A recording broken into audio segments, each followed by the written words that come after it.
Hello, and again, welcome to the Aperture Science Computer-Aided Enrichment Center. We hope your brief detention in the relaxation vault has been a pleasant one. Your specimen has been processed, and we are now ready to begin the test proper. Valve is rightfully known as one of the very best developers in the medium of video games. While the Washington-based studio has long shifted its focus from game development to Steam, Valve's legacy of genre-defining hits is still one that many studios aspire to achieve to this day. From the groundbreaking gameplay of Half-Life to the team-based multiplayer madness of Team Fortress to the twisting world of Portal, Valve has more than a few games that are considered among the best of all time.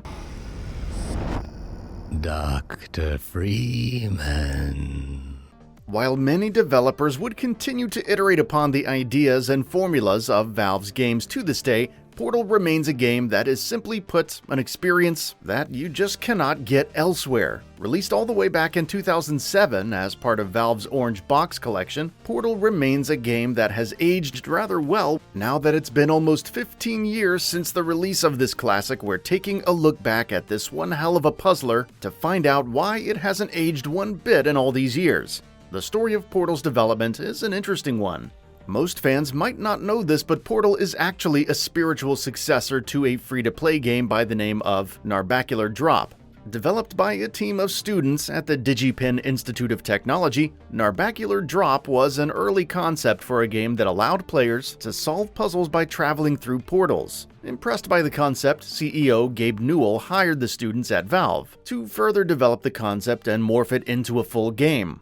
Portal was developed by a small team of only 10 people. Suffice to say, Valve didn't expect the game to have any massive appeal, although they would later be proven wrong with countless accolades for the final product and over 4 million copies sold. Portal sees players taking the role of Chell as she wakes up from a slumber to the voice of artificial intelligence by the name of GLaDOS, who takes you through the basics of movement and the mechanics of the portal gun. GLaDOS then reveals to Chell that it will be taking her through a series of puzzle chambers, and upon completion of these chambers, she will be rewarded with a cake. The very minimalist amount of story sets the perfect tone for a gameplay-driven experience, but Portal does a masterful job at enriching the player's understanding of the only two characters in the game, such as how Chell is most likely an orphan with no friends, and what GLaDOS's real intentions are.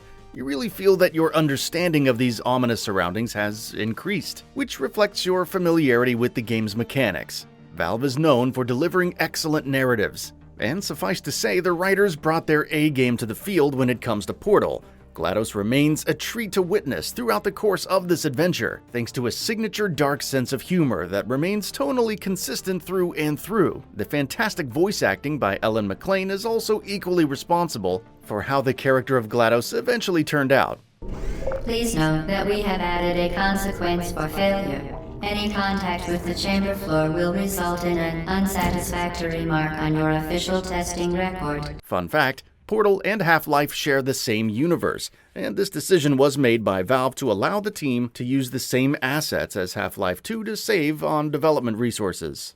Now coming to the gameplay, the entire game is based around the use of the portal gun. Players have to use the gun to create portals through different surfaces. You can create portals across most surfaces, except the likes of glass and select special surfaces. Most objects, such as cubes, turrets, and Chell herself, can pass through these portals, and the objects will retain the same speed and direction that they were at when they entered the portal. So, if you fall down into a portal, you will be sent flying across the level when you come out the other side. It's a unique mechanic that, while simplistic in scope, retains great depth and has high functionality, which all culminate to create a timeless appeal. This basic mechanic forms the bread and butter of Portal's gameplay. Valve did an excellent job at nailing the puzzle design of the game, and the game gradually ramps up in difficulty with each passing chamber. You start by creating portals through gaps, followed by knocking down turrets by clever use of cubes, followed by building momentum and flying around levels to jump off massive gaps.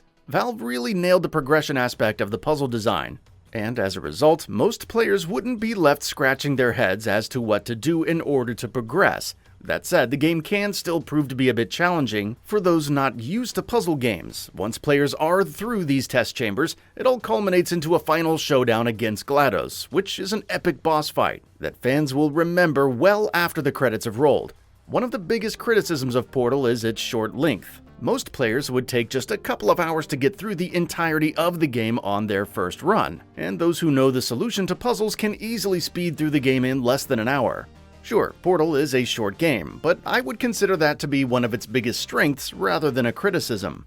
With so many modern AAA releases taking hundreds of hours to complete, Portal is a strong reminder that quality is more important than quantity. Each of Portal's test chambers is unique in one way or the other, and the game constantly keeps throwing new things at the player. Once the credits roll, you get this thirst of wanting more out of the experience, rather than the feeling of exhaustion and fatigue that many of us get when we tick off a massive checklist of chores in a modern open-world game. Even 15 years later, Portal's mechanics remain as fresh as ever. Hell, even the graphics have aged rather well when compared to many other games of the same time. Add the tonally consistent and witty writing into the mix, and Portal is a game that, even after being more than a decade old, is so much better than many games on the market. It's honestly fascinating that, with the exception of a handful of titles, such as Splitgate, not many developers have tried to replicate the mechanics of Portal to create experiences that are reminiscent of Valve's classic puzzler. Countless fans have been craving for a third game, and while there hasn't been any shortage of rumors and speculation over the years, it seems highly unlikely that a potential Portal 3 will be coming out. Until then, I guess we will just keep replaying the thrill ride through Aperture's science facility that is Portal. That's all for now. If you enjoy what you saw, please hit the like button. And if you're new to the channel, now is a great time to subscribe. We upload brand new videos every single day. After subscribing, don't forget to enable all notifications by clicking the bell icon. Thanks for watching this video, and we'll see you next time, right here on Gaming Bolt.